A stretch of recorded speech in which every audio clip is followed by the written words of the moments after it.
नमस्कार, मैं शालिनी और आप देख रहे हैं नेशन न्यूज। आपकी आवाज आई। बढ़ते हैं आज की बड़ी खबर की ओर। एआई से बनेगी अपराध रोकने की सटीक रणनीति। अमित शाह ने कहा, फोरेंसिक के इस्तेमाल से न्याय मिलने में आई तेजी। नई दिल्ली, अगले 1-2 सालों में आर्टिफिशियल इंटेलिजेंस एआई का इस्तेमाल कर अपराध पर कारगर रोक लगाने की रणनीति बनेगी। सीसीटीएनएस, ई प्रिजन, ई कोर्ट, ई प्रोसिक्यूशन, ई फोरेंसिक और अपराधियों के फिंगरप्रिंट के डाटा बड़े पैमाने पर उपलब्ध होने की जानकारी देते हुए केंद्रीय गृह व सहकारिता मंत्री अमित शाह ने कहा कि इस डाटा का इस्तेमाल एआई के सहारे अपराध रोकने की रणनीति बनाने में की जाएगी। इसके साथ ही उन्होंने 3 नए आपराधिक कानूनों के लागू होने के बाद सजा दर में हुई बढ़ोतरी का हवाला देते हुए आने वाले समय में सही मायने में कानून का शासन लागू होने का भरोसा जताया। नई दिल्ली के विज्ञान भवन में आयोजित अखिल भारतीय न्यायालयिक विज्ञान सम्मेलन को संबोधित करते हुए शाह ने कहा कि अभी देश में सजा की दर 54% है, यानी लगभग आधे आरोपी अदालत से छूट जाते हैं। उन्होंने कहा कि नए आपराधिक कानूनों के लागू होने के बाद न त्वरित न्याय मिलने लगेगा, बल्कि सजा की दर भी 30% बढ़ गई है।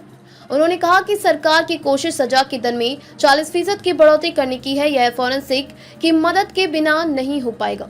उन्होंने कहा कि आने वाले समय में भारत से सजा की दर दुनिया में सबसे अच्छी होगी। अमित शाह ने कहा कि नए आपराधिक कानूनों में 7 साल से अधिक सजा के मामले की जांच के लिए लगभग 30,000 फोरेंसिक एक्सपर्ट की जरूरत का अनुमान है, लेकिन national forensic science university NFSU से हर साल 32,000 फोरेंसिक एक्सपर्ट पढ़कर निकलेंगे।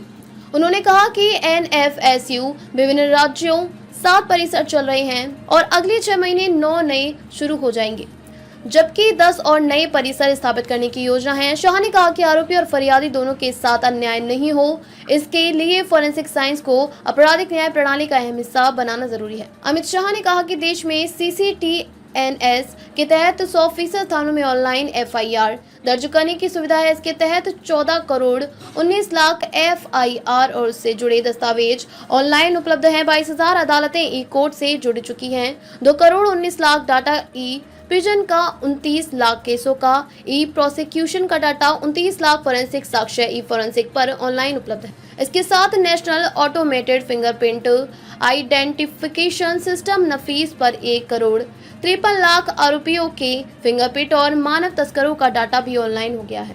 उन्होंने कहा कि अलग अलग उपलब्ध इन डाटा को आपस में जोड़ने और आर्टिफिशियल इंटेलिजेंस के माध्यम से इसका विश्लेषण किया जाएगा, जिससे अपराध रोकने की सटीक रणनीति बनाने में मदद मिलेगी। अब तक के लिए बस इतना ही। फिर होगी आपसे मुलाकात। तब तक के लिए नमस्कार और देखते रहिए नेशन न्यूज, आपकी आवाज।